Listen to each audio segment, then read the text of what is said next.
Assalomu alaykum. Bu darsimizda 3 ruchka bilan ishlaymiz. Ya'ni manekenni o'zida andaza qilib kiyim chizamiz.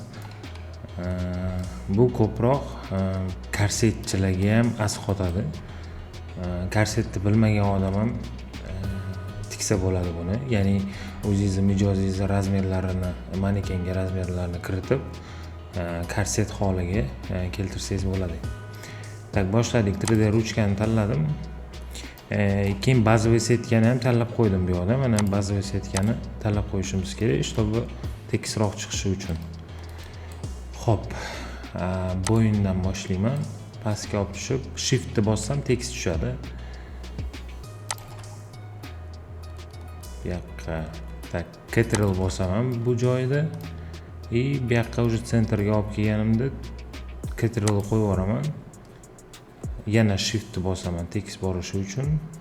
Bo'yin nuqtasiga olib kelib turib, shift bilan, Ctrl bilan bo'yin aylanasini qilaman.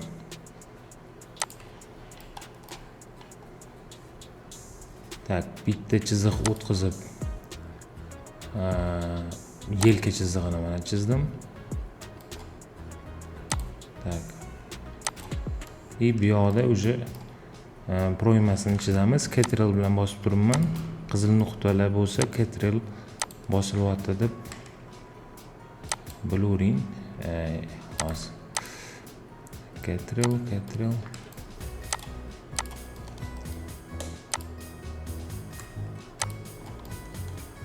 Xo'p, proyma bo'ldi. Endi yon chokini ham to'g'rilab olaman.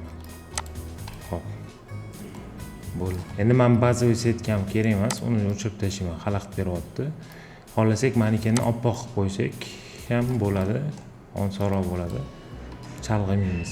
Endi buni modellashtirsa bo'ladi. Keyin liniyalarimizni to'g'rilasak bo'ladi. Ya'ni mana bo'yinni, orqa o'yinini tushirib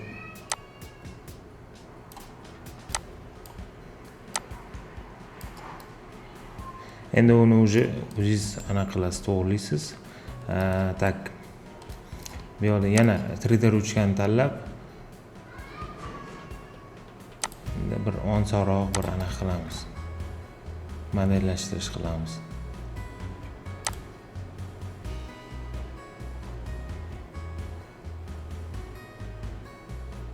Deylik mana shu beldan.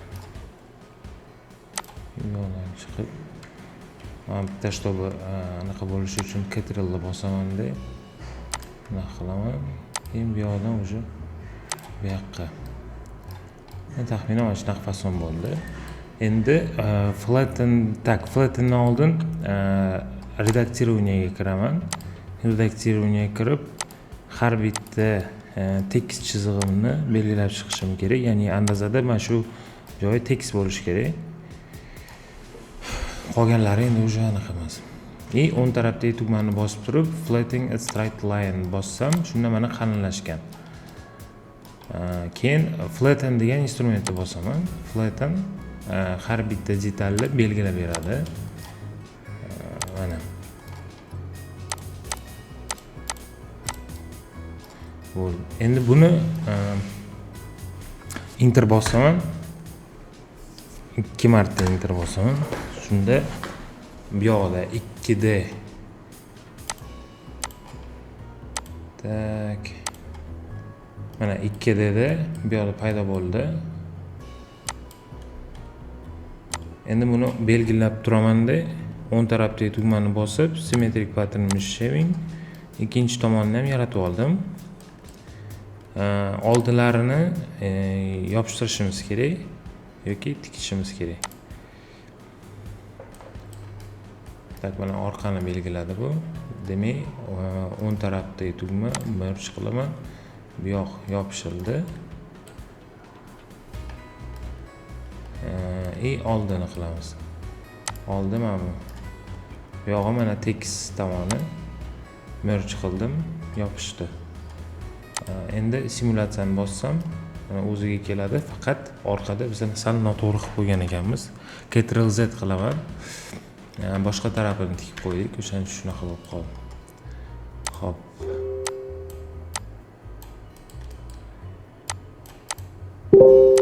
Demak, mana bu yerda ko'rsa bo'ladi, sal qiyshiqroq liniya, bu yerda to'g'ri tekis liniya.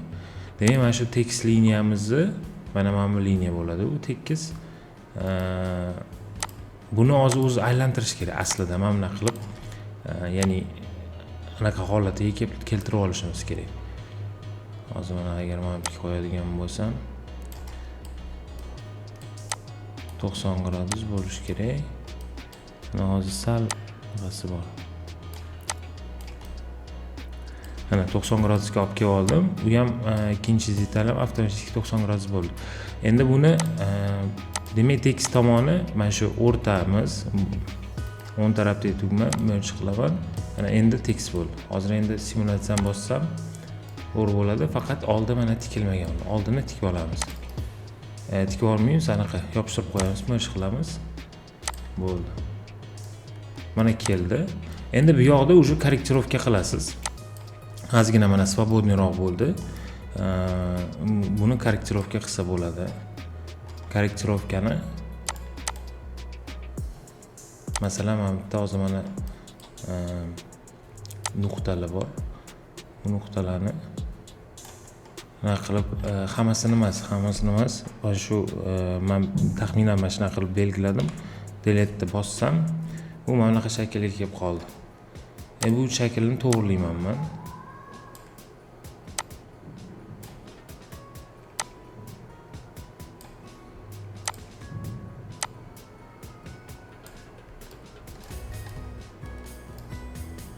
Keyin mana shaklni ham sal to'g'rilab olaman, ya'ni o'chiraman delete bosib.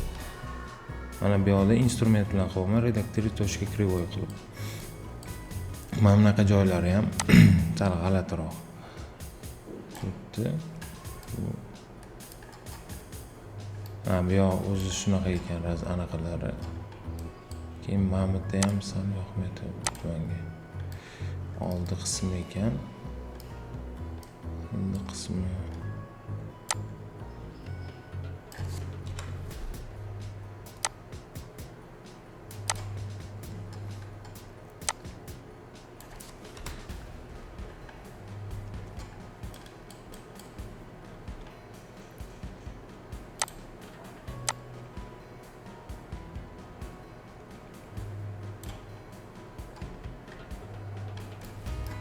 ya'ni liniyalarimiz o'sha likalaga o'xshash kerak. Mana bunaqa joylari sal aniq qiyshiq joylarini to'g'rilab, mana shuna qilib tochkalarni o'chirib olsak, uje mana o'ziga keldi. Hozir agar men bosadigan bo'lsam, ko'rinadi. Mana korset holiga keldi. Bundan ham kichaytirib, uje podgonga qilasiz. Uje maksimalniy pritalenniy bo'lib qoladi keyin. Shu keyin yana 3D ga oid instrumentimiz. Bu yerda mana move style line bor. Ya'ni teyni podolini kattalashtiramiz. Ya'ni uzunlashtiramiz. Buning uchun bu yoqdan simulyatsiya rejimidan chiqib ketib, keyin bu yoqqa bosishimiz kerak. Move style line mana detalni o'zi belgiladi va pasini belgilab beryapti o'zi avtomatik. Shunda men kerakli uzunlikka mana surdim va simulyatsiyani bosdim. Bu narsani любой bitta tayyor kiyimda ham qilsa bo'ladi. Ya'ni bir xil simmetrikna qilib pastga tushirib beradi. Hozir yana agar bosadigan bo'lsam,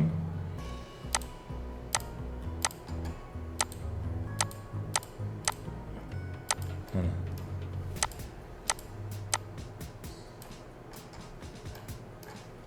уже kattalashtirib yuboradi o'zi.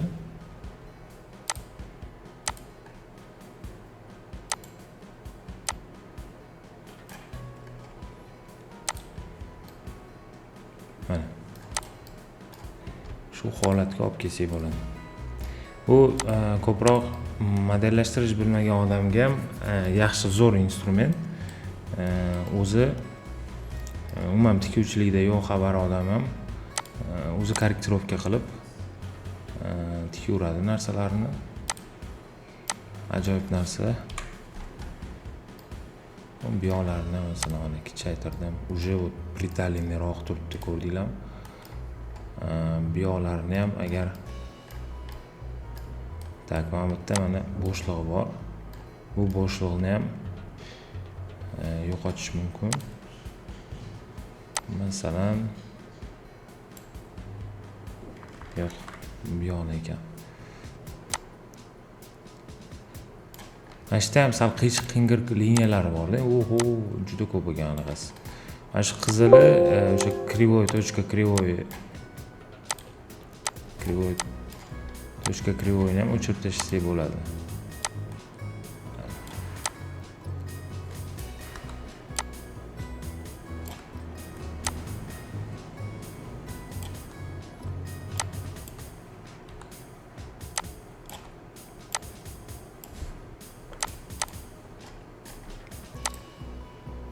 Hop. Ideal holatga keltirsa bo'ladi. Mana shunaqa qilib qilib olasiz. Hozir mana agar men bosadigan bo'lsam, mana